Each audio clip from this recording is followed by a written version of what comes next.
Joining us now from Seattle is Fred Mednick. He is a founder of Teachers Without Borders, an international nonprofit organization. Explain for our viewers the significance of the gaokao for Chinese students. Well, gaokao has an unusually rich history from Imperial China, but resurrected much later after the education reforms. And this year, 9.75 million students are going to take this, as your show said, a very high-stakes exam, a make-it-or-break-it exam. It was interesting to see this new attitude that was mentioned about the whole way in which there are more options for students. But for the most part, there's a frenzy out there.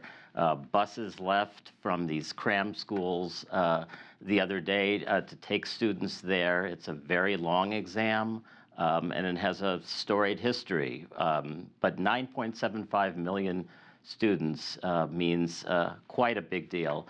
350,000 more students than last year. Wow. And you heard the one student in our story saying, whatever happens, you can always bounce back. But there are others who feel like this exam is going to impact their entire life. Not all of them are chill, are they? No, the frenzy is still there. Suicide rates go up during during that whole period and when the scores come out. There's a lot of parental pressure.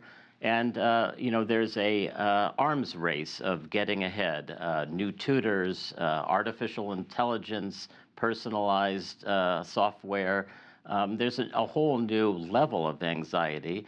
And plus, there are university slots that, are only open for a few. Harvard, for instance, takes approximately 5% of those qualified who apply. And, Tsinghua or Beijing, Daxue, Beijing University take 2%. So, the stakes get raised, more students taking it, fewer slots.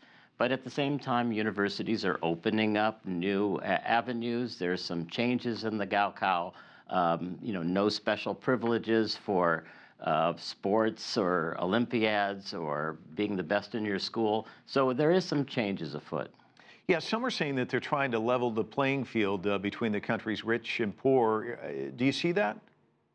I see it, and I don't see it. There are advantages and disadvantages to this.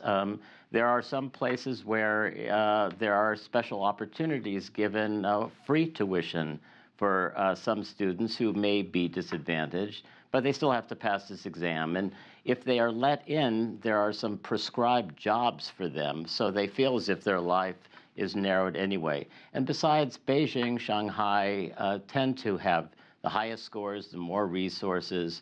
So the urban-rural issue with an expanding wealth in China makes it such that, there's an attempt to level the playing field, but many people feel as if the people in the cities have an unfair advantage. Well, Fred, we're going to leave it there. Thanks so much for your analysis. Appreciate it. Sure.